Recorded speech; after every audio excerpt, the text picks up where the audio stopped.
Today I'm gonna teach you how to make the sample.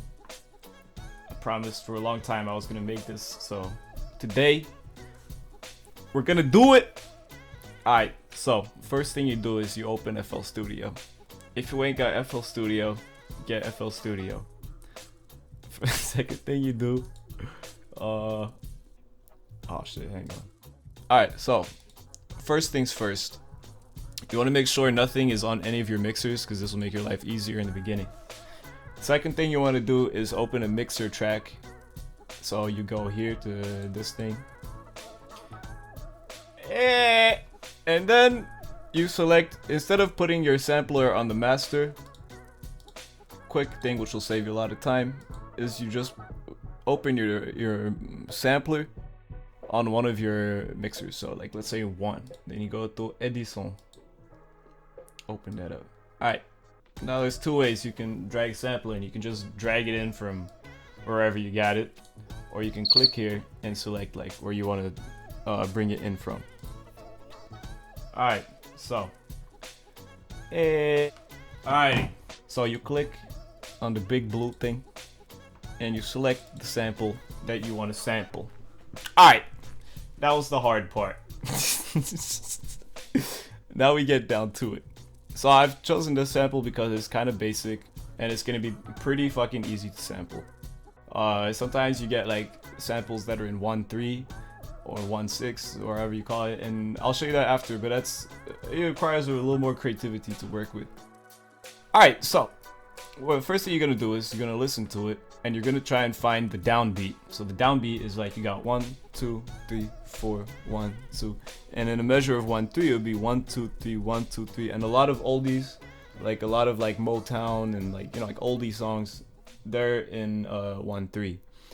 Alright, we'll check that later though, because that requires a little more creativity and a little more like fucking around to really get it. If it's like a sample where I want to get the vocals from it, like if I check the sample and I'm like, oh damn, that vocal sounds really dope, what I'll do is I'll play the sample, but I'll play it like double speed using this thing, so then I can really hear like, oh, okay, like that sounds cool, because like eventually you're gonna speed it up anyways normally, so it's easier to hear like the dope parts when it's already sped up. Alright, so we're just gonna go through the sample now at double speed and check like what parts sound dope to sample.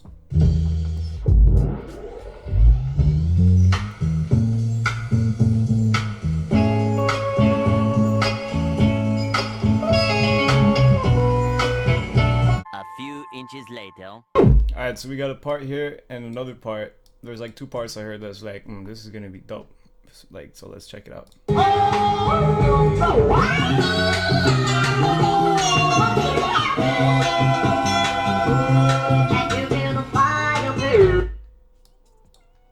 Alright, now that we've selected like a certain part, so the thing is I'm gonna chop loads of different parts of this sample normally. I'm gonna like pick out everything I like and chop it out for use later. Alright, so let's take this first part. And you're always gonna chop it on the downbeat of 4 counts. I mean, unless like that's we'll get to that later, but in advanced sampling episode 2, we'll look at like sampling tiny little accents and little sections to add in later to spice it up. But let's just stick to the basics for now.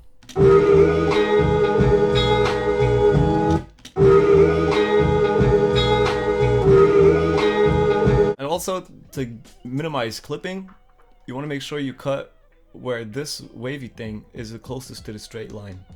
That'll minimize clicks and all that shit. Alright, so let's... And then this button throws it into your playlist, as you can see here.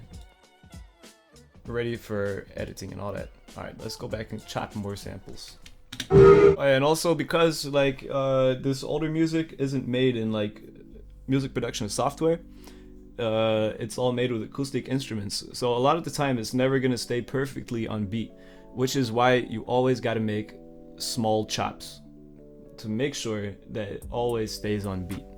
If you make big chops, eventually it'll start going off beat more and more, and by the end of your 16 bar loop it'll be completely off beat. See, for this one, this is like a smaller chop I'm doing, and I just want the at the end here. So I'm gonna take this and use it later. Alright. And now, let's get to stretching the samples we got. Alright. We're gonna make it like boom bappy, so let's bring it down to about, let's say 96. Cause you always want the, well, you don't always want it, but I mean, I prefer to keep the BPM a bit higher than the original song. You can see I've chopped this like, 4 counts, so you can see the original BPM is, they line up mostly to about, yeah, mostly. So the original BPM is probably between like 79 and 90. But yeah, as you can see, these don't all line up perfectly because the song doesn't keep a constant BPM. But yeah, I prefer to keep the beat BPM a bit higher than the original song BPM, because then you stretch these samples, well, you sort of like shorten them, so the sound waves get smaller, so it sounds better somehow. It's just magic. And then like, let's put this on resample so we can hear like how pitched it would be normally. Alright, and this one, let's see what pitch you prefer.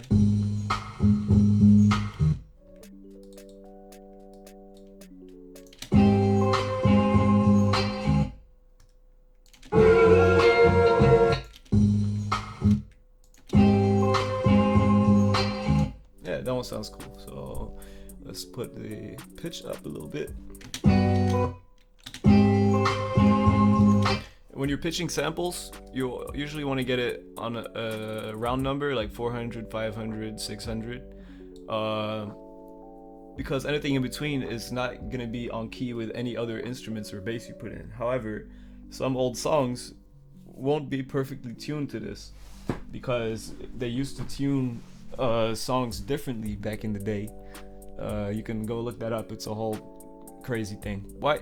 Just for the sake of simplicity, let's say this is perfectly on pitch. We'll check with the bass later and see how that sounds. So now I'm gonna stretch all this shit so it fits.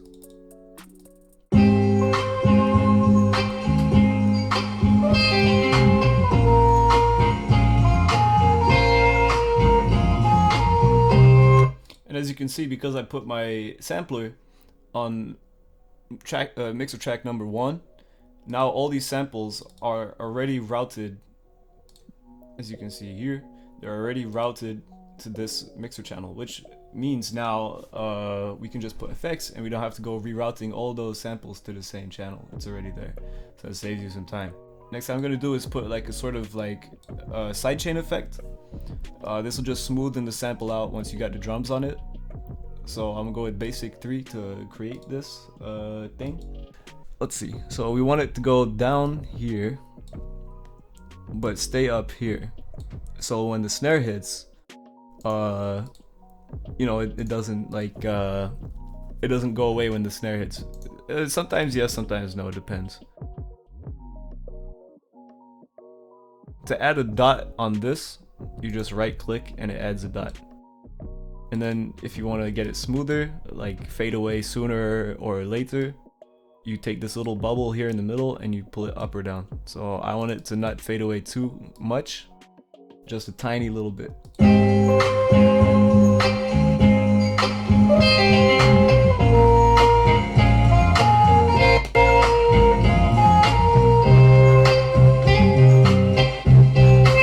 Next I'm gonna cut out some of the real lows and see how it sounds.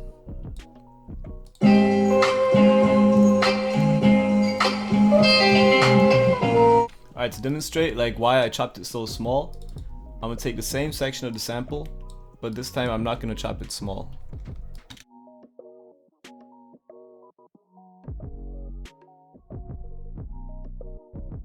Alright, so let's check with the metronome.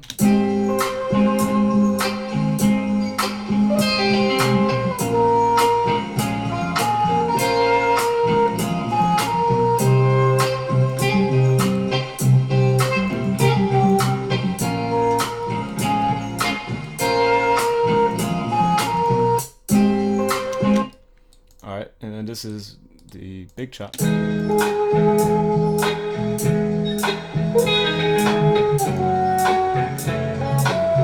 I don't know if you can hear it, but it's not perfectly like on beat. So if I throw in some fast hi-hats,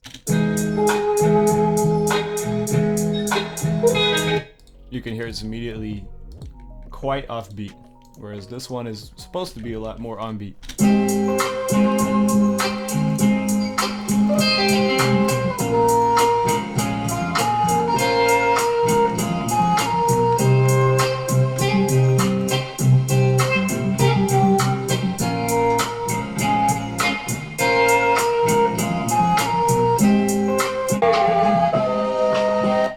Alright, this is not the greatest sample to demonstrate what I'm about to show you, but just a little tip. Okay, so if you click on this circle down here, you can then export whatever is playing on that mixer track to a wave within, it's like you're resampling basically. So then it's here, and then what you can do is you pitch one up, copy that, make unique, and then pitch that one down. So what we're gonna do with this is we're gonna layer the original sample to give it more body and to give it like more panache. Alright, so let's take the low one first.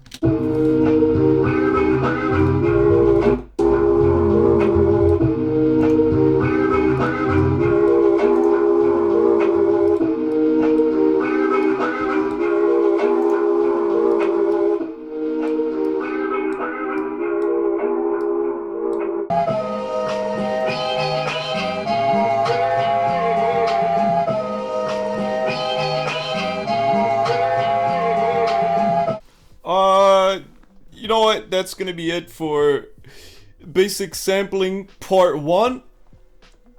I hope you guys learned something, and I hope you enjoyed the video. Next one, I'm gonna do a bit more complicated stuff and a bit more interesting stuff. This is just really the basics to help you out, like, you know, figure out how to do the basics of sampling, and yeah, I hope you guys learned some. Yeah, so peace out, KUJO gang, peace.